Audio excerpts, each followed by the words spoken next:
Hello दोस्तों, कैसे हैं आप सब। उम्मीद करते हैं आप सभी अच्छे होंगे। दोस्तों 31 अक्टूबर को कुमार गौरव सर की करंट अफेयर्स की फुल पति वाली क्लास का कम समय में हम लोग रिवीजन करने वाले हैं। तो वीडियो काफी इंपॉर्टेंट होगा, वीडियो को आप पूरा देखिएगा। तो आइए वीडियो को स्टार्ट करते हैं। पहला प्रश्न है, हाल ही में एसबीआई ने किसे अपना ब्रांड एम्बेसडर नियुक्त किया है। तो एसबीआई ने एम एस धोनी को अपना ब्रांड एम्बेसडर बनाया है।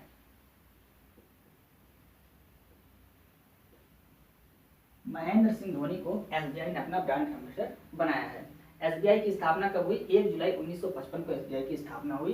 एसबीआई जो है यह इस बैंक का नाम पहले क्या था? इस बैंक का नाम पहले इंपीरियल बैंक ऑफ इंडिया था और इसी बैंक का नाम परिवर्तित करके क्या कर दिया गया है? एसबीआई कर दिया गया। कब? 1955 में। तो जो इंपीरियल बैंक ऑफ इंडिया था इसकी स्थापना कब हुई? 1921 में इसकी स्थापना हुई थी। इसमें 3 बैंक शामिल थे, bank of Mumbai, bank of Calcutta और बैंक ऑफ मद्रास। ये 3 बैंक को शामिल करके मिलाकर इंपीरियल बैंक ऑफ इंडिया की स्थापना 1921 में की गई थी। और 1921 के बाद इसी बैंक का नाम परिवर्तित करके क्या कर दिया गया? एसबीआई यानी कि स्टेट बैंक ऑफ इंडिया कर दिया गया 1955 में। आपको याद रखना है। स्टेट बैंक ऑफ इंडिया की मुख्यालय कहाँ पर वर्तमान में? तो इसका एसबीआई का मुख्यालय कहाँ पर है? मुंबई में इसका मुख्यालय है। और वर्तमान में एसबीआई के अध्यक्ष कौन है? दिनेश खारा जी, ये वर्तमान में एसबीआई के अध्यक्ष हैं। स्ट्रेटेजी के प्रश्न देखिए। यूनिक्लो के ब्रांड एम्बेसडर, यूनिक्लो का ब्रांड एम्बेसडर किसको बनाया गया है? कैटरीना कैफ को बनाया गया है। यूनिक्लो कहाँ की कंपनी है? जापान की कंपनी है, नोट करना आपको। आईसीसी विश्व कप 2023 का ब्रांड एम्बेसडर किसको बनाया गया है? शाहरुख खान को बनाया गया है। अगर आपसे पूछता है आईसीसी विश्व कप 2023 का ग्लोबल एम्बेसडर किसको बनाया गया? तो सचिन तेंदुलकर आपका राइट आंसर होगा, उसको भी आप नोट कर लीजिए। महाराष्ट्र का स्माइल एम्बेसडर किसको बनाया गया है?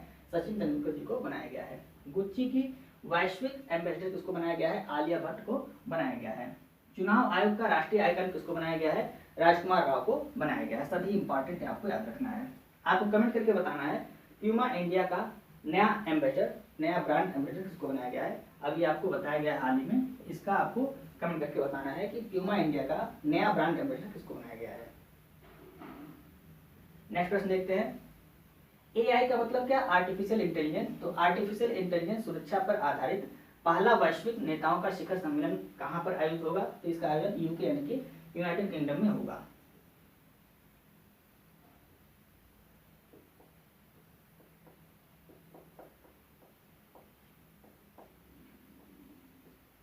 यूके या यूनाइटेड किंगडम में किसका आयोजन किया जाएगा? एआई सुरक्षा पर आधारित पहला वैश्विक नेताओं का शिखर सम्मेलन यूके में आयोजित किया जाएगा। इसमें भाग लेने वाले प्रमुख व्यक्ति कौन होंगे? कमला हैरिस। कमला हैरिस कौन है? तो ये अमेरिका की उपराष्ट्रपति है कमला हैरिस। ऋषि सुनक कौन है? ये ब्रिटेन के प्रधानमंत्री हैं।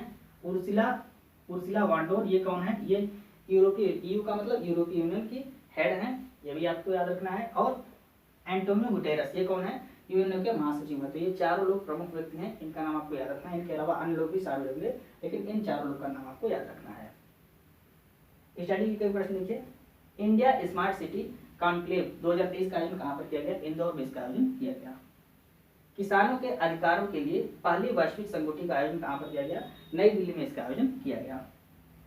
विश्व मसाला कांग्रेस का 14वां संस्करण, इसका आयोजन कहां पर किया गया? मुंबई में इसका आयोजन किया गया। बांध सुरक्षा पर अंतर्राष्ट्रीय सम्मेलन का आयोजन कहां पर किया गया? जयपुर राजस्थान में इसका आयोजन किया गया। वैश्विक जैव ईंधन गठबंधन का शुभारंभ कहां पर हुआ? तो इसका शुभारंभ G20 में भारत मंडपम नई दिल्ली में इसका शुभारंभ किया गया। नरेंद्र मोदी जी के द्वारा इसको गठित किया गया था, बनाया गया था। और इसका उद्देश्य क्या था?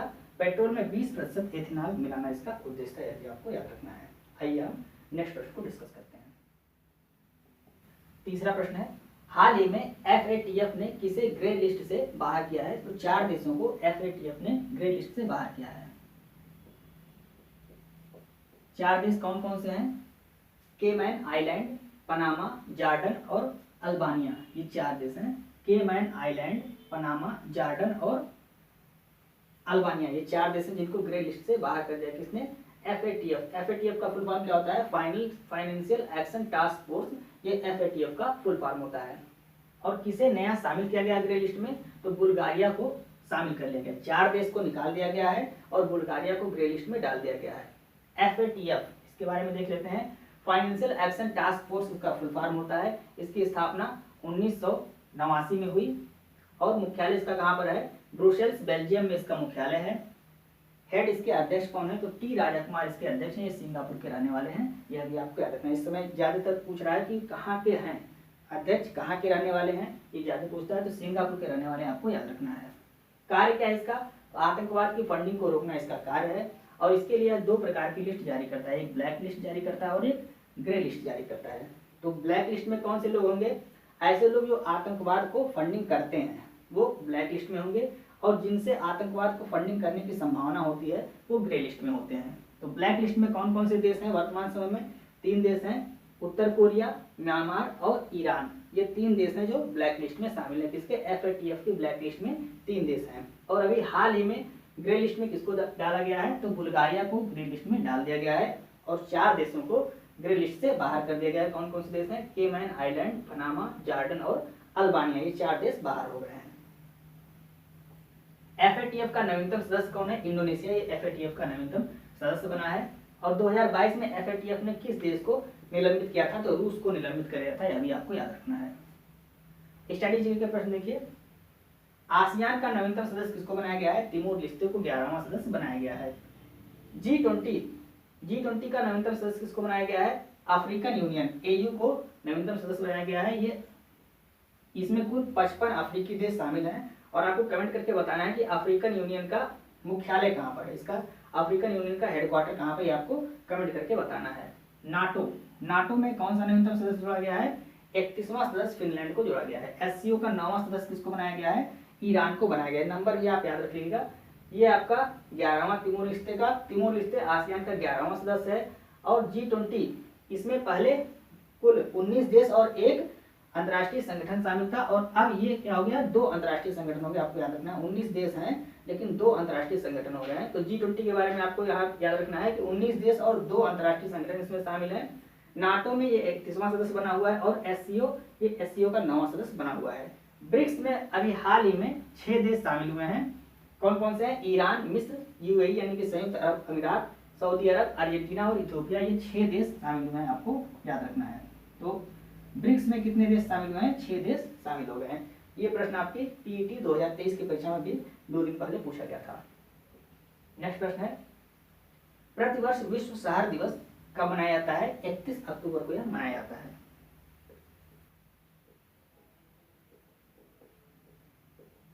विश्व शहर दिवस 31 अक्टूबर को मनाया जाता है। थीम क्या है इसकी, थीम है इसकी financing sustainable urban future for all, ये इसकी थीम है, आपको नोट करना है। ये पूछेगा नहीं, जानकारी के लिए आप नोट कर सकते हैं। स्टडी के प्रश्न देखिए, विश्व स्ट्रोक दिवस कब मनाया जाता है, 29 अक्टूबर को मनाया जाता है। राष्ट्रीय एकता दिवस ये 31 अक्टूबर को मनाया जाता है, जनवरी में 31 अक्टूबर को मनाया जाता है। किसकी जयंती पर, सरदार वल्लभ भाई पटेल जी की जयंती पर यह मनाया जाता है। विश्व विद्यार्थी दिवस 15 अक्टूबर को मनाया जाता है, डॉक्टर APJ अब्दुल कलाम जी की जयंती पर यह मनाया जाता है। यह भी पॉइंट आपको नोट करना है। अंतर्राष्ट्रीय बालिका दिवस 11 अक्टूबर को मनाया जाता है। सभी इंपॉर्टेंट दिवस हैं, आपको याद रखना है। आइए हम नेक्स्ट प्रश्न को डिस्कस करते हैं। 5वां प्रश्न है, अल्बानिया में आयोजित अंडर-23 कुश्ती में विश्व चैंपियन बनने वाली देश की पहली महिला पहलवान कौन है, रितिका हुड्डा, ये देश की पहली महिला पहलवान है।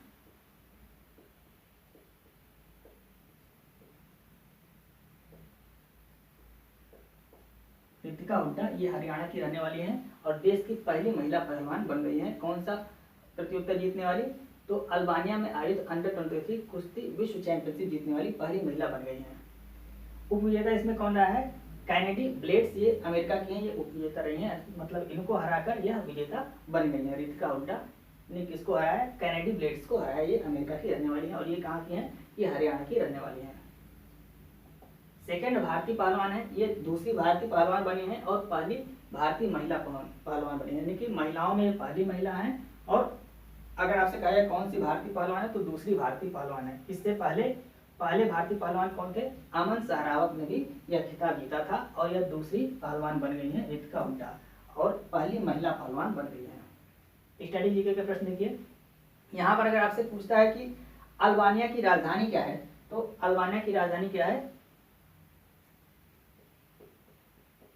तिराना ये क्या है, राजधानी है, इसकी राजधानी है। अल्बानिया की राजधानी क्या है, तिराना, ये अल्बानिया की राजधानी है। स्ट्रेटेजी का प्रश्न देखिए, अन्नू रानी ये अभी हाल ही में जो एशियन पैरा गेम्स हो रहा है 2023 वाला, कहाँ पर हो रहा है, हांगजू चीन में इसका आयोजन किया जा रहा है, उसमें स्वर्ण पदक किसने जीता है? अनु रानी ने। कौन से खेल से संबंधित है? जेवलियन थ्रो से संबंधित है, आपको याद रखना है। प्राची यादव, इन्होंने भी क्या जीता है? पैराडोंगी में स्वर्ण पदक जीता है। अवनी लेखरा, इन्होंने शूटिंग में स्वर्ण पदक जीता है। पारुल चौधरी, इन्होंने 5000 मीटर की दौड़ में इन्होंने गोल्ड जीता है। तो ये सभी लोग जो अभी एशियन पैरा गेम 2023 हो रहा है उसमें इन सभी लोगों ने गोल्ड जीता है। आपको कमेंट करके बताना है सुहास या थिराज, इन्होंने भी गोल्ड जीता है, ये किस खेल से संबंधित है, ये आपको कमेंट करके बताना है। नेक्स्ट प्रश्न देखते हैं। हाल ही में वर्ल्ड स्टील एसोसिएशन के अध्यक्ष पद पर किसे नियुक्त किया गया है? टीवी नरेंद्रन जी को नियुक्त किया गया है।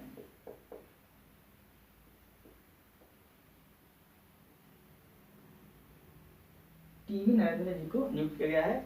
ये टीवी नरेंद्रन जो है ये टाटा स्टील्स के एमडी और सीईओ भी अभी हाल ही में बनाया गया है। तो टाटा स्टील के एमडी और सीईओ कौन है? टीवी नरेंद्रन जी है, इनको हाल ही में बनाया गया था।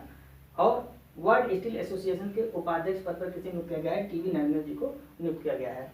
वर्ल्ड स्टील एसोसिएशन की स्थापना कब हुई? 1967 में इसकी स्थापना हुई थी। इसका मुख्यालय कहाँ पर? ब्रुसेल्स, बेल्जियम इसका मुख्यालय है। अभी इससे पहले हमने जो फाइनेंशियल एक्शन टास्क फोर्स वाला क्वेश्चन आपको बताया तो वहाँ पर मुख्यालय हमने आपको गलत बता दिया, उसको आप सही कर लीजिए। उसका मुख्यालय हमने वहाँ पर शायद ब्रुसेल्स बेल्जियम बता दिया, वो ब्रुसेल्स बेल्जियम नहीं होगा, पेरिस फ्रांस होगा, इसको आप करेक्ट कर लीजिएगा। जो इससे पहले हमने क्वेश्चन बताया है फाइनेंशियल एक्शन टास्क फोर्स का मुख्यालय कहाँ पर है? पेरिस फ्रांस में है, इसको आप करेक्ट कर लीजिए। स्टैटिस्टिक्स के प्रश्न देखते हैं। भारतीय फिल्म एवं टेलीविजन संस्थान के अध्यक्ष किसको बनाया गया है? आर माधवन जी को बनाया गया है। इनकी एक फिल्म क्या है? रॉकेटरी, जिसको सर्वश्रेष्ठ फिल्म का पुरस्कार भी दिया गया है। इंटरनेशनल स्पोर्ट्स फेडरेशन समिति के पहले भारतीय सदस्य कौन बने हैं? लोकेश सूजी, ये पहले भारतीय सदस्य बन गए हैं। कहाँ पर? इंटरनेशनल स्पोर्ट्स फेडरेशन समिति में, आपको याद रखना है। बार्क यानी कि भाभा एटॉमिक रिसर्च सेंटर के नए निदेशक किसको बनाया गया है? विवेक भसीन जी को बनाया गया है। भाभा एटॉमिक रिसर्च सेंटर इसका हेडक्वार्टर कहाँ पर है? तो ट्राम्बे, महाराष्ट्र में इसका हेडक्वार्टर, इसको भी आपको नोट कर लेना है। राष्ट्रीय हरित न्यायाधिकरण के उपाध्यक्ष किसको बनाया गया है? प्रकाश श्रीवास्तव को इसका उपाध्यक्ष बनाया गया है। आपको कमेंट करके बताना है परमाणु ऊर्जा आयोग के अध्यक्ष हाल ही में किसको बनाया गया, आपको कमेंट करके बताना है। आइए हम नेक्स्ट प्रश्न को डिस्कस करते हैं। 7वां प्रश्न है, हाल ही में केंद्रीकृत वन्य जीव अपराध प्रबंधन प्रणाली किसने प्रारंभ की है? कर्नाटक द्वारा इसको प्रारंभ किया गया है। कर्नाटक द्वारा वन्य जीव अपराध प्रबंधन प्रणाली को स्टार्ट किया गया है। उद्देश्य क्या है इसका? वन्य जीव की मौत और अपराधियों पर नजर रखना इसका उद्देश्य है। यानी कि वन्य जीव की मौत कैसे हो रही है उस पर नजर रखना, और अपराधी इसमें कौन है, किसके द्वारा वन्य जीव को मारा जा रहा है, इस पर भी नजर रखना, ये इसका उद्देश्य है। स्ट्रेटेजी का प्रश्न देखिए। दक्षिण भारत की पहली औद्योगिक कॉरिडोर परियोजना कहाँ पर स्टार्ट की गई है? तुमकुर, कर्नाटक में इसको स्टार्ट किया गया है। यहीं पर एशिया की सबसे बड़ी हेलीकॉप्टर निर्माण फैक्ट्री का भी उद्घाटन किया गया। कहाँ पर? तुमकुर में ही। और आपको कमेंट करके बताना है ये किस कंपनी के द्वारा इस फैक्ट्री का निर्माण किया गया है, कंपनी कौन सी है। ये कंपनी आपको कमेंट करके बताना है कि कौन सी कंपनी द्वारा एशिया की सबसे बड़ी हेलीकॉप्टर निर्माण फैक्ट्री तुमकुर में स्टार्ट की गई है। नेक्स्ट है, गारंटी बजट पेश करने वाला पहला राज्य कौन सा है? कर्नाटक है। यहाँ के मुख्यमंत्री कौन है? सिद्धरामैया यहाँ के मुख्यमंत्री, आपको याद रखना है। 42वीं विश्व धरोहर स्थल कौन सी है? होयसल मंदिर, ये कर्नाटक में स्थित है। 41वीं कौन सी है? शांति निकेतन, ये 41वीं है। 40वीं कौन सी है? धौलावीरा 40वीं है। और 39वीं कौन सी है? रामप्पा मंदिर, जिसको काकतीय उद्देश्य मंदिर के नाम से भी जाना जाता है, तेलंगाना में स्थित है, ये आपकी 39वीं है। तो चारों हमने बता दिया, 39, 40, 41, 42 आपको नोट कर लेना है। विजयनगर साम्राज्य के संस्थापक कौन है? हरिहर बुक्का, ये विजयनगर साम्राज्य के संस्थापक हैं। नेक्स्ट प्रश्न देखते हैं। 37वें राष्ट्रीय खेल का आधिकारिक प्रयोजक कौन है? पेटीएम इसका आधिकारिक प्रयोजक है। पेटीएम आधिकारिक प्रयोजक बन गया है। आयोजन कहाँ पर होगा? 37वें जो राष्ट्रीय खेल है इसका आयोजन गोवा में किया जाएगा। शुभंकर इसका क्या होगा? मोगा इसका शुभंकर, जिसका अर्थ होता है प्रेम, इसका अर्थ होता है। आदर्श वाक्य इसका क्या है? गेट सेट गोवा, ये इसका आदर्श वाक्य। तीनों आपको याद रखना है। स्ट्रैटेजी के प्रश्न देखिए। एशियन गेम 2023 का स्पॉन्सर किसको बनाया गया था? अमूल को बनाया गया था, यह भी इंपॉर्टेंट है। 36वां राष्ट्रीय खेल, ये 37वां था। 36वां कहाँ पर हुआ था? गुजरात में हुआ था। इसमें पहले स्थान पे सर्विसेज आया था और सेकंड स्थान पे महाराष्ट्र आया था। ये दोनों पॉइंट आपको याद रखना है। तो ये 36वां हो गया, गुजरात में हुआ। 37वां कहाँ पर होगा? गोवा में होगा। और 38वां कहाँ पर होगा? 38वां उत्तराखंड में होगा। ये तीनों पॉइंट आपको याद रखने हैं। नेक्स्ट प्रश्न देखते हैं। हाल ही में चर्चा में रही जय भीम मुख्यमंत्री प्रतिभा विकास योजना का संबंध किससे है, किस राज्य से है, तो नई दिल्ली द्वारा इसको स्टार्ट किया गया है। नई दिल्ली में इस योजना को पुनः स्टार्ट किया गया है। निःशुल्क कोचिंग से संबंधित यह योजना है और इसको पुनः स्टार्ट किया गया। पुनः स्टार्ट किया गया मतलब पहले ये स्टार्ट की गई थी, लेकिन कोचिंग संस्थानों द्वारा इसके बैच भी बनाए गए, लेकिन सरकार द्वारा पैसा नहीं दिया गया तो कोचिंग संस्थानों से बंद कर दिया था। अब इसको पुनः स्टार्ट किया जा रहा है और इसमें जो खर्चा होगा वो कौन देगा, जो छात्रों की फीस होगी वो सरकार देगी कोचिंग संस्थानों को। और इसमें किसकी पढ़ाई कराई जाएगी, तो निःशुल्क कोचिंग किसकी होगी, इंजीनियरिंग, मेडिकल और सिविल सर्विसेज की कोचिंग की कराई जाएगी। किसको कराई जाएगी, तो SC, ST, OBC और EWS के छात्रों को इसकी निःशुल्क सुविधा उपलब्ध कराई जाएगी। स्ट्रैटेजी का प्रश्न देखिए, statue of equality. Statue of equality अभी हाल ही में भारत के बाहर बनाई गई है।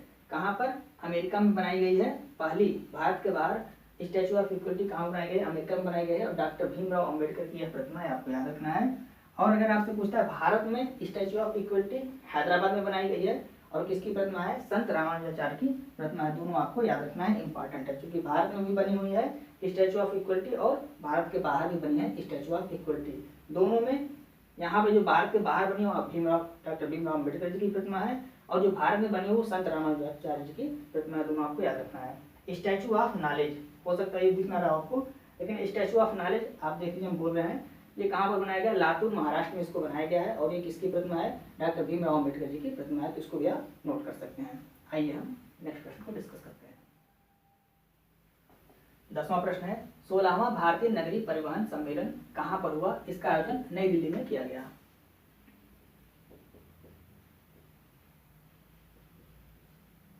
नई दिल्ली में 16वें भारतीय नगरीय परिवहन सम्मेलन का आयोजन किया गया। होस्ट किसने किया, आवास और शहरी मामलात मंत्रालय द्वारा इसका होस्ट किया गया। मंत्री कौन है इसके, हरदीप पुरी जी इसके मंत्री हैं, अभी आपको याद रखना है। थीम क्या है, थीम है एकीकृत और लचीला शहरी परिवहन, ये इसकी थीम है। उत्तर पूर्वी भारत महोत्सव का आयोजन कहाँ पर किया गया है, हो चिन मिन सिटी, यहाँ पर किसका आयोजन किया गया है, उत्तर पूर्वी भारत महोत्सव का आयोजन किया गया है। और यह जो सिटी है हो चिन मिन सिटी, ये कहाँ पर है, ये वियतनाम में स्थित है, यह भी आपको याद रखना है। स्ट्रैटेजी का प्रश्न देखिए, देश की पहली RRTS regional rapid transit system train का नाम क्या है, तो इसका नाम है नमो भारत, इसका नाम है। और यह जो ट्रेन कॉरिडोर बनाया जा रहा है, ये दिल्ली, मेरठ, गाजियाबाद के बीच यह एक रेल कॉरिडोर बनाया जा रहा है, जिस पर जो ट्रेन चलेगी उसकी स्पीड कितनी होगी, 180 किलोमीटर प्रति घंटा उसकी स्पीड होगी। ये सभी पॉइंट आपको याद रखना है। नेक्स्ट है, दिल्ली मुंबई एक्सप्रेसवे की लंबाई कितनी है, 1386 किलोमीटर इसकी लंबाई है। और दिल्ली मुंबई एक्सप्रेसवे का नाम क्या है, NH48 इसका नाम है। दोनों आपको नोट करना है। पहली वंदे भारत ट्रेन कहाँ तक चलाई गई, दिल्ली से वाराणसी के बीच चलाई गई, इंपॉर्टेंट क्वेश्चन है।